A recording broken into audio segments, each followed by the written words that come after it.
أتمنى أعرف شنو داخل دماغ الشخص الذي يطبل للفاسد.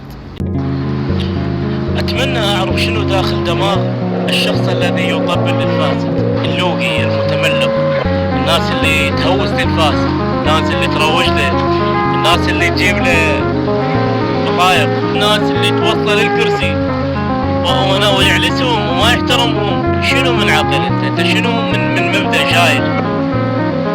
ما ندري. وهذا معاناة العراقيين. وبعدين هناك نصيح هذول الفاسدين ذولك شو جابوا؟ من وين جبناهم؟ احنا حطيناهم. ليش ما اختاريت الشخص اللي يستاهل؟ مو الشخص اللي يدفع لك الفلوس، مو الشخص اللي يكذب عليك يقول لك انا عينك انا اعطيك رعايه هذا كذا. فللاسف هذا شط العرب، هذا شط العرب مادح وماينه مادح.